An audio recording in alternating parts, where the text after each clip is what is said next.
Bismillahirrahmanirrahim. Assalamualaikum warahmatullahi wabarakatuh.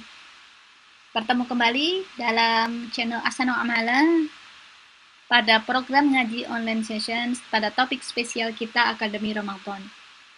Sholawat serta salam senantiasa kita aturkan kepada junjungan kita Nabi Muhammad Sallallahu Alaihi Wasallam, suri tauladan terbaik sepanjang masa.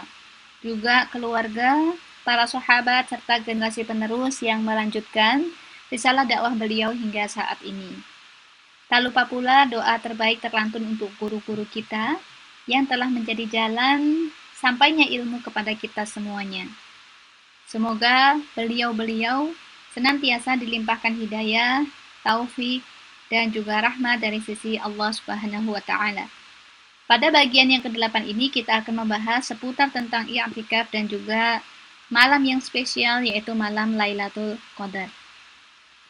Sumber yang kita gunakan adalah yang pertama fikih puasa karya Dr. Yusuf Al-Qaradawi, fikih kehidupan karya Dr. Ahmad Sarwat LCMA pada topik bahasan puasa, fikih Islam wa Adillatuhu karya Profesor Dr. Wahba Az-Zuhaili, dan daurah fikih yang disampaikan oleh para pengajar dari Rumah Fikih Indonesia beserta buku-buku yang telah diterbitkan. Masuk pada pembahasan yang pertama kaitannya dengan pengertian i'tikaf. Secara bahasa, i'tikaf berarti mengurung diri, yang mana secara syar'i ya bisa diartikan sebagai berdiam diri di masjid atau menetap di masjid dengan tata cara secara khusus yang disertai dengan niat. Jadi ada dua rukun yang harus terpenuhi pada pelaksanaan i'tikaf. Yang pertama adalah menetap di masjid, yang kedua adalah memiliki niat. Bagaimana dengan pelaksanaan i'tikaf, apakah boleh di rumah? Jadi mayoritas ulama bersepakat bahwa pelaksanaan i'tikaf itu adalah di masjid, dan yang paling afdol adalah di masjid yang di situ dilaksanakan atau didirikan ibadah Jumat atau kita kenal dengan masjid jami. Adapun ada ulama yang kemudian membolehkan bahwa ibadah i'tikaf itu selain di rumah, yaitu selain di masjid maksudnya, yaitu di rumah ataupun di musola, ya khususnya untuk wanita. Di mana menurut Imam Hanafi ini dianalogikan seperti hanya hadis yang kemudian menyebutkan sebaik-baiknya sholat seorang wanita itu adalah di rumah atau ada ruang khusus yang digunakan untuk ibadah. Maka mendasari hadis ini, Imam Hanafi menyampaikan seorang wanita yang tidak memungkinkan untuk beriktikaf di masjid maka boleh untuk beriktikaf di rumah ataupun di musola pribadi di rumah. Secara hukum ataupun landasan syariat kaitannya dengan i'tikaf, ya dalilnya jelas ada di dalam surah Al-Baqarah ayat 125. A'udzubillahi minasyaitonirrajim. Wa ahidna ila Ibrahim wa Ismaila an tahhira baitiya lit-ta'ifina wal 'akifina war ruk'is sujud. Dan telah kami perintahkan kepada Ibrahim dan juga Ismail, bersihkanlah rumahku untuk orang-orang yang tawaf, yang beriktikaf, yang ruku dan yang sujud. Begitu pula ada surat yang sama pada ayat yang berbeda di 187, wala tubashiruhunna wa antum aakifuna fil masajid. Dan janganlah kamu mencampuri mereka sedang kamu beriktikaf di dalam masjid. Adapun landasan di dalam hadis, kita juga bisa menemukannya di hadis riwayat Bukhari dan juga Muslim, bahwasanya dari Aisyah radhiyallahu anha menyampaikan Nabi Muhammad Shallallahu Alaihi Wasallam beriktikaf di 10 hari terakhir bulan Ramadan hingga beliau wafat. Kemudian para istri beliau pun juga beriktikaf sepeninggal beliau. Pada hadis yang lain juga disampaikan bahwasanya Rasulullah Shallallahu Alaihi Wasallam senantiasa beriktikaf di 10 hari terakhir bulan Ramadan, di mana kaitannya dengan hukum pelaksanaan i'tikaf itu hukumnya adalah sunnah, jadi sangat disukai. Dan hukum ini bisa berubah menjadi wajib ketika seseorang sudah menazarkan melakukan ibadah i'tikaf. Terkait dengan pelaksanaan ataupun durasi daripada i'tikaf, itu dilakukan yang pertama adalah tidak ada batasan waktu secara khusus. Artinya, ketika seseorang itu beriktikaf, walaupun iktikafnya hanya sebentar, maka sudah dinyatakan sah. Kaitannya dengan durasi pelaksanaan i'tikaf ini memang terjadi beberapa pendapat di kalangan ulama, ya, di mana mayoritas ulama menyepakati bahwa i'tikaf itu waktunya boleh saja hanya sebentar, ya 1 jam atau beberapa waktu, maka itu sudah sah secara i'tikaf. Sebagaimana disampaikan juga oleh Imam An-Nawawi, meskipun dalam waktu sebentar itu afdol atau boleh, tetapi yang lebih afdol adalah dilaksanakan selama minimal 1 hari. Karena sebagaimana Nabi Muhammad Shallallahu Alaihi Wasallam dan para sahabat belum pernah mendengar ataupun belum pernah menemukan, dalam hal ini Imam An-Nawawi belum menemukan di mana Rasulullah Shallallahu Alaihi Wasallam dan sahabat ini beriktikaf kurang dari 1 hari. Sehingga kalau kita melihat penjelasan daripada Imam An-Nawawi, maka di sini disampaikan sebisa mungkin memang minimal sekali 1 hari. Walaupun sekali lagi mayoritas ulama mengatakan sebentar saja sudah dianggap sebagai i'tikaf atau sah secara hukum.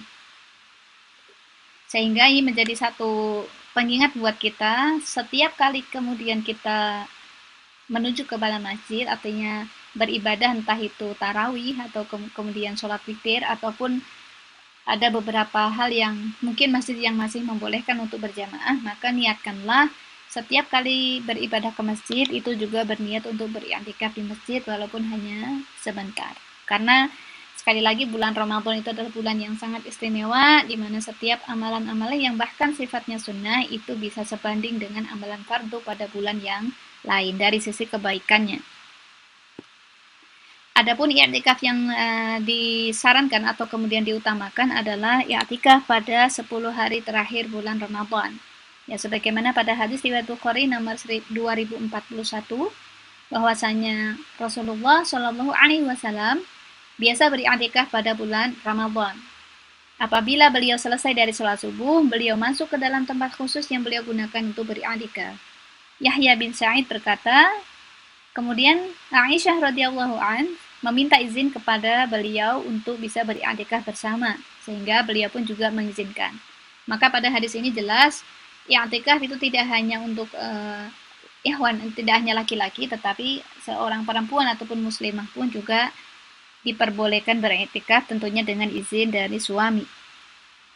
Kemudian pada hadis yang lain disebutkan bahwa Aisyah radhiyallahu an berkata, apabila telah memasuki 10 malam terakhir bulan Ramadan, Nabi Shallallahu Alaihi Wasallam menghidupkan malam, membangunkan keluarganya dan meninggalkan istri beliau. Jadi dari sini sangat jelas betapa di 10 hari terakhir bulan Ramadan Rasulullah Shallallahu Alaihi Wasallam sangat bersungguh-sungguh untuk beribadah. Mengenai pelaksanaan daripada i'tikaf, maka ada beberapa hal yang harus diperhatikan kaitannya dengan poin-poin yang bisa membatalkan i'tikaf, ada hal-hal yang diperbolehkan selama i'tikaf, dan adab-adab yang perlu diperhatikan saat beriktikaf. Terkait dengan hal-hal yang membatalkan i'tikaf, yang pertama adalah seseorang yang keluar dari masjid tanpa adanya uzur secara jelas. Ya, misalnya seseorang keluar dari masjid, pulang ke rumah, kemudian duduk-duduk dulu, istirahat, menonton TV, membaca berita, dan seterusnya, atau kemudian keluar dari masjid untuk pergi ke pasar atau ke toko untuk membeli keperluan lebaran, membeli baju, dan seterusnya, maka secara otomatis hal tersebut membatalkan i'tikaf. Akan tetapi seseorang yang kemudian keluar dari masjid karena adanya hajat, ya misalnya baik itu keluar pada sebagian badan saja ataupun kemudian keseluruhan badan karena adanya hajat, artinya hal-hal yang diperbolehkan secara syar'i, maka tidak membatalkan i'tikaf. Sebagai contoh begini, ada sebuah masjid yang mana lokasi ataupun tempat toiletnya itu tidak dekat atau tidak berada dalam satu ruangan, karena memang ada beberapa masjid yang antara toilet dengan ruang masjid utama itu ada pada satu lantai, tapi juga ada yang lokasi toilet itu tidak berada satu gedung dengan gedung masjid. Maka ketika mengharuskan seseorang ada hajat kemudian keluar dari masjid, maka hal tersebut diperbolehkan dan tidak membatalkan i'tikaf. Nah, bagaimana kaitannya dengan seseorang yang sudah batal i'tikafnya karena keluar tanpa adanya uzur yang syar'i? Maka ketika seseorang hendak beriktikaf kembali, maka wajib baginya untuk meniatkan i'tikaf kembali. Kemudian hal yang membatalkan yang lain adalah adanya haid dan juga nifas. Jadi misalnya seseorang yang beriktikaf malam harinya, tetapi pada saat siang hari kedatangan haid, maka secara otomatis i'tikafnya adalah batal. Kemudian untuk hal yang bisa membatalkan yang lain adalah adanya ibadah antara suami dengan istri. Nah, misalnya seorang suami yang pulang dari i'tikaf berbuka di rumah misalnya, lalu kemudian datang kembali ke masjid itu untuk menunaikan ibadah isya, tetapi di saat berbuka itu terjadi ibadah antara suami dengan istri, maka kalau sebelumnya itu beriktikaf, maka secara otomatis i'tikafnya batal dan yang bersangkutan itu harus berniat kembali ketika akan menunaikan i'tikaf.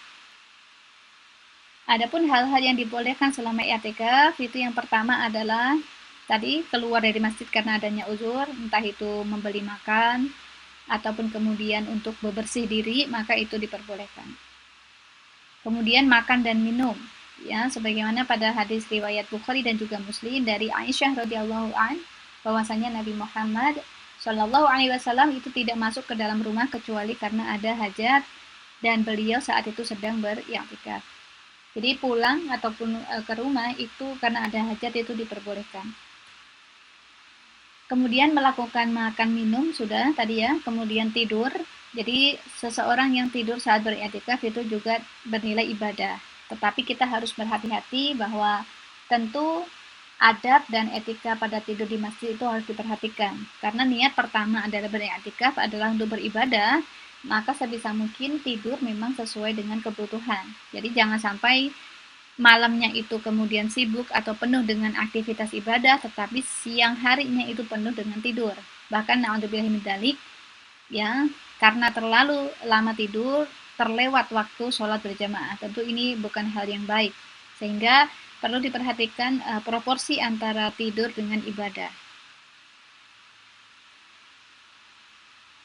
Hal-hal yang lain yang perlu diperhatikan terkait dengan adab i'tikaf, yaitu yang pertama adalah bagaimana sebisa mungkin dalam i'tikaf itu seseorang sibuk di dalam ketaatan, ya, entah itu dengan memperbanyak ibadah sholat sunnah, kemudian membaca Al-Quran, berzikir, berdoa, dan hal-hal yang lain yang menjadikannya lebih taat kepada Allah Subhanahu wa Ta'ala. Adapun kaitannya dengan hal-hal yang makruh, ya sebisa mungkin itu dihindari. Ya, seperti halnya memperbanyak bicara atau mengobrol dalam bahasa kita. Jadi, bicara ataupun mengobrol itu hal yang memang dibolehkan di dalam i'tikaf. Akan tetapi ketika mengobrol, kemudian bermain HP, kemudian tidur dalam jumlah yang mungkin sangat banyak, itu tentu akan mengurangi kebaikan i'tikaf itu sendiri. Walaupun tidak membatalkan, tetapi akan mengurangi kebaikannya di sisi Allah Subhanahu wa Ta'ala. Maka sebisa mungkin memang dihindari, ya, karena memang ketika seseorang beriktikaf itu dia bisa ketemu dengan teman-temannya, gitu kan, berkumpul dalam jumlah yang banyak. Tentu godaan-godaan mengobrol, berdiskusi itu juga pastilah ada. Tetapi sebisa mungkin ketika kita sudah berniatkan untuk i'tikaf, maka atur waktu sebaik mungkin agar tidak terjerumus ke dalam hal-hal yang lebih ke arah makruh. Masuk pada pembahasan dari syarat sah daripada i'tikaf.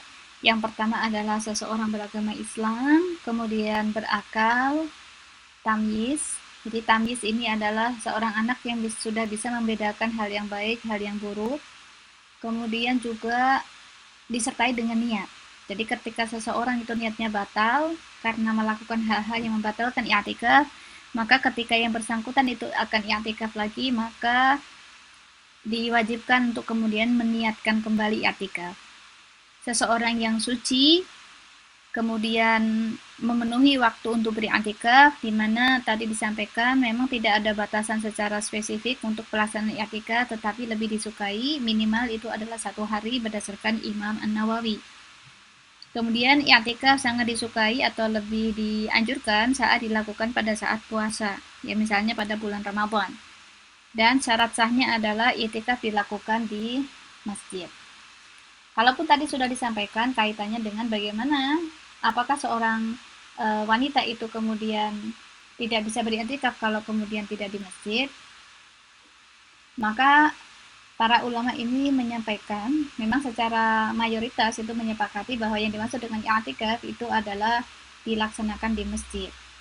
Kalaupun kemudian ada seorang wanita yang bisanya beriktikaf di rumah, memang ini ada salah satu mazhab dari Hanafi yang memandang bahwasanya i'tikaf itu sama seperti halnya sholat yang dikerjakan di tempat sholat, di mana tempat sholat terbaik seorang wanita itu adalah di rumah, maka ketika seorang wanita itu beriktikaf di rumah, maka hal tersebut diperbolehkan. Tetapi ini pandangan dari imam mazhab, salah satu imam mazhab ya, bukan mayoritas. Di mana untuk mayoritas sekali lagi memiliki kesepakatan yang sama, yaitu dilakukan hanya di masjid. Adapun syarat kaitannya dengan seseorang yang beriktikaf itu adalah harus suci, sebagaimana kita bisa menemukan di dalam surah An-Nisa ayat 43. A'udzubillahi minasyaitonir rajim. Ya ayyuhalladzina amanu la taqrabus sholata wa antum sukara hatta ta'lamu ma taquluna wa la junuban illa abiri sabilin hatta taghtasilu. Wahai orang-orang yang beriman, janganlah kamu sholat sedang kamu dalam keadaan mabuk, sehingga kamu mengerti apa yang kamu ucapkan. Dan jangan pula menghadiri masjid sedang kamu dalam keadaan junub, kecuali sekedar berlalu saja hingga kamu mandi. Maka dalam hal ini, misalnya ada seorang muslimah yang haid, kemudian tidak bisa menunaikan i'tikaf, sedangkan keluarganya kemudian beriktikaf, maka muslimah ini boleh kemudian ke masjid hanya untuk mengantarkan mungkin bahan makanan dan seterusnya, dan kemudian meninggalkan masjid. Adapun seseorang yang kemudian sedang haid, maka secara otomatis tidak bisa mengikuti i'tikaf. Tetapi sekali lagi Allah Subhanahu wa taala itu Maha baik, sehingga ketika seseorang itu sudah berniat, maka sudah mendapatkan nilai yang sebagaimana akan ia lakukan ketika dia tidak haid, maka akan mendapatkan kebaikan yang juga tidak kalah sebagaimana orang yang beriktikaf.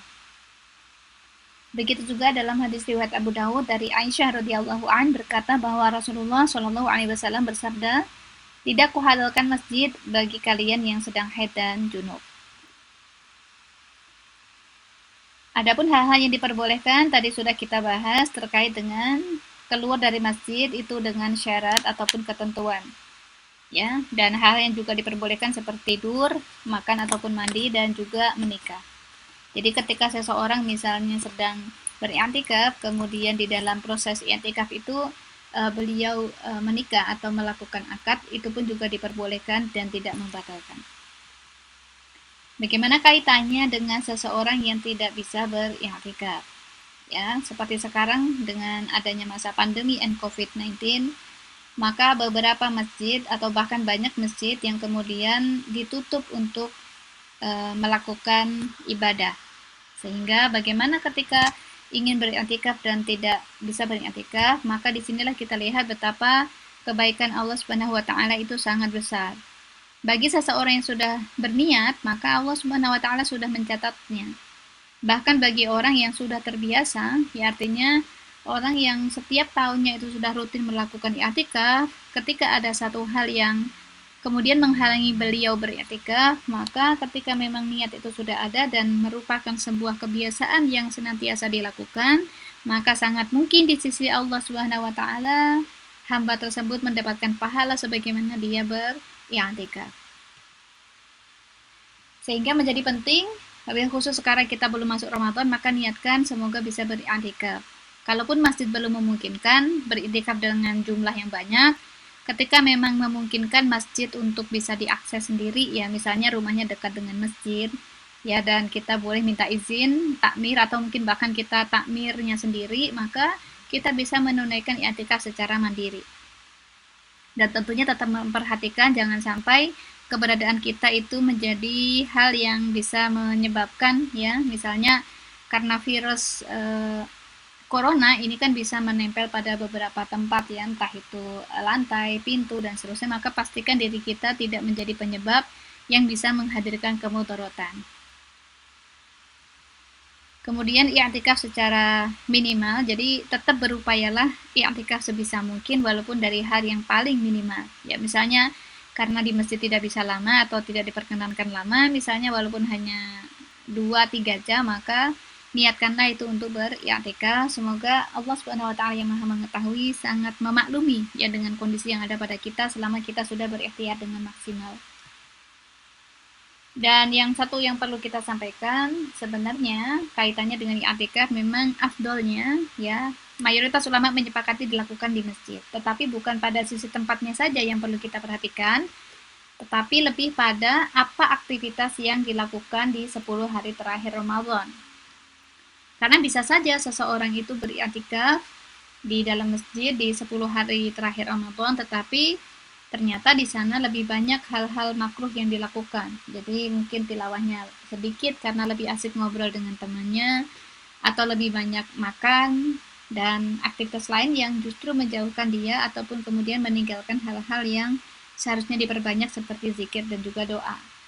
Pun juga bagi yang tidak bisa beriktikaf walaupun di rumah, tetapi yang bersangkutan itu kemudian di rumah ibadahnya maksimal, ya, misalnya bisa tilawah banyak, bisa doa, bisa zikir secara optimal, maka tentu kebaikannya juga tidak kalah dengan yang berada di masjid.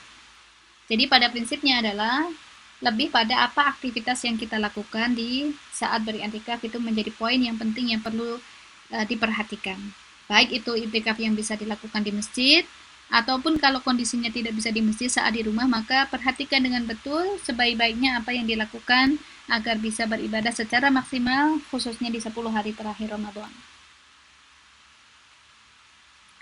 Nah, hal yang menarik kaitannya dengan i'tikaf tentu kita kenal dengan malam Lailatul Qadar. Jadi malam Lailatul Qadar itu hakikatnya adalah sebuah malam yang sangat diberkahi.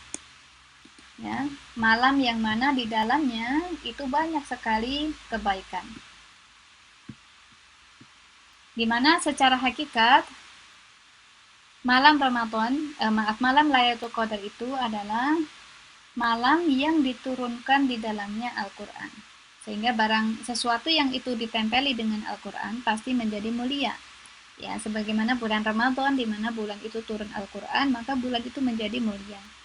Termasuk juga ada satu malam, yaitu malam yang kita kenal dengan malam Lailatul Qadar, di mana malam itu merupakan malam yang diberkahi karena di mana malam tersebut malam di mana Al-Quran itu diturunkan.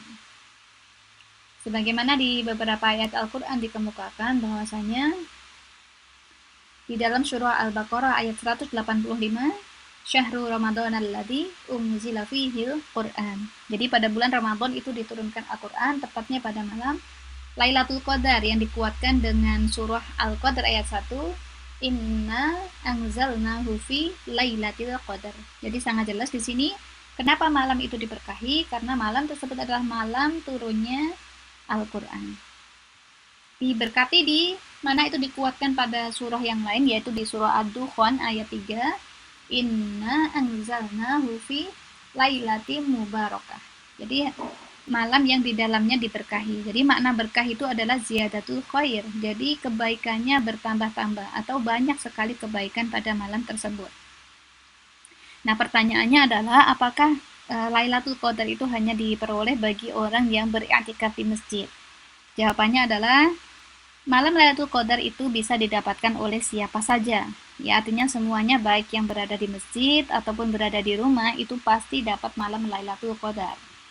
Yang menjadi perhatian kita bersama adalah bukan pada sisi saya ada di mana, tetapi lebih pada apa aktivitas yang kita lakukan pada malam tersebut. Maka kita bermohon mulai dari sekarang, bahkan dari sebelum-sebelumnya harusnya, agar di Ramadan kita bisa memaksimalkan amal ibadah. Ya, sebagaimana doa yang senantiasa dilantunkan oleh Rasulullah SAW. Allahumma a'inni ala dzikrika wa syukrika wa husni ibadatik. Jadi kita minta kepada Allah Subhanahu wa taala agar ditolong, ya, agar dibantu supaya bisa beribadah secara maksimal. Ya, khususnya di 10 hari bulan Ramadan, semoga kita bisa mendapatkan hadiah malam Lailatul Qadar dengan ibadah yang maksimal. Kemudian mengenai tanda-tanda fisik yang terjadi pada malam Lailatul Qadar, tentu kita pernah mendengar bahwa malam tersebut tidak terlalu panas dan tidak juga terlalu dingin, alias suasana sangat nyaman. Akan tetapi mengenai tanda-tanda fisik ini sebenarnya tidak bisa dipastikan. Apakah malam yang nyaman, tidak ada angin, tidak hujan, dan seterusnya, apakah itu Lailatul Qadar atau bukan, walau a'lam bishawab. Maka kewajiban kita adalah memaksimalkan ikhtiar ibadah dengan sebaik-baiknya pada 10 hari yang terakhir. Sebab Allah Subhanahu wa taala ini memang merahasiakan kapan turunnya malam Lailatul Qadar. Ya, supaya apa? Agar setiap hamba Allah Subhanahu wa taala, setiap kita itu benar-benar berusaha secara maksimal. Insya Allah kalau kita berusaha secara maksimal, maka bagi Allah sangat mudah kemudian memberikan kita hadiah malam Lailatul Qadar. Sebagaimana di dalam hadis riwayat Bukhari, carilah Lailatul Qadar itu pada 10 malam terakhir di bulan Ramadan, yaitu pada hari yang ke-9, ke-7, dan ke-5 dari malam yang tersisa di bulan Ramadan. Maka kita kenal ada malam 21, 23, 25, 27, dan 29. Nah, apakah kemudian kita ibadah pada malam yang ganjil saja, ya, di mana kita senantiasa sering melihat masyarakat yang kemudian masjid itu sangat ramai ketika malam ganjil, tetapi pada malam yang genap biasa saja. Maka sebisa mungkin ketika ada kesempatan beriktikaf secara maksimal, maka jangan pilah-pilah ganjilnya saja, karena kita tidak tahu, ya, semua informasi yang kita peroleh itu memang hadis menyebutkan malam ganjil itu potensinya besar, tetapi ketika Allah Subhanahu wa taala menghendaki bisa saja tidak pada malam yang lain, ya, artinya bisa saja kemudian Allah mengganti pada malam yang genap, itu sepenuhnya adalah hak Allah Subhanahu wa taala. Maka tugas kita maksimalkan di 10 hari terakhir, ya, wabil khusus kalau memang malam ganjil tentunya jauh lebih maksimal lagi secara ibadah. Kemudian kaitannya dengan keutamaan malam Lailatul Qadar, disebut sebagai malam yang diberkahi karena di situ turunnya Al-Qur'an yang kita kenal dengan istilah malam Nuzulul Qur'an. Kemudian satu malam Lailatul Qadar, ya, mulai dari masuknya maghrib sampai dengan subuh, itu sebanding dengan amal ibadah yang dilakukan dari 1000 bulan. Jadi kalau dikonversikan, 1000 bulan itu sama dengan kurang lebih 83 tahun. Jadi satu malam beramal itu sama dengan seseorang beramal selama 83 tahun. Maka nanti tidak heran ada umat Rasulullah Shallallahu Alaihi Wasallam mungkin dia hanya berusia 60 tahun atau 50 tahun, tetapi karena setiap Ramadan dia mendapatkan malam Lailatul Qadar misalnya, maka usia amalnya itu jauh melebihi dari usia dia hidup di dunia. Ya, semoga kita merupakan bagian dari hal tersebut. Amin. Kemudian malam yang lain yaitu keutamaannya turunnya banyak malaikat, di mana Lailatul Qadar ini bermakna sempit. Sempit yang dimaksudkan di sini adalah karena saking banyaknya, ya, dengan begitu banyaknya malaikat itu turun ke bumi, maka dikatakan malam Lailatul Qadar itu sempit karena penuh sesak malaikat yang kemudian turun di malam yang sangat diberkahi Allah Subhanahu wa taala. Kemudian yang terakhir keutamaannya adalah malam penentuan takdir. Nah, ini perlu kita pahami bahwasanya takdir itu ada hal yang sifatnya mutlak, artinya sudah tidak bisa dirubah, tetapi ada takdir yang dimana di situ ada peluang manusia atau hamba Allah Subhanahu wa taala untuk melakukan ikhtiar. Maka ketika seseorang itu kemudian mendapati malam Lailatul Qadar, dia beribadah secara maksimal, dia berikhtiar dengan sebaik-baiknya, maka bisa jadi setahun kemudian takdirnya bisa berubah untuk hal-hal yang memang masih bisa dirubah dengan adanya ikhtiar. Diambil contoh misalnya untuk rizki, di mana rizki Allah tidak pernah menyampaikan batasan rizki seseorang. Tapi ketika seseorang itu berikhtiar, maka Allah Subhanahu wa taala akan mengiringi dengan ikhtiar yang sudah dilakukan hamba tersebut.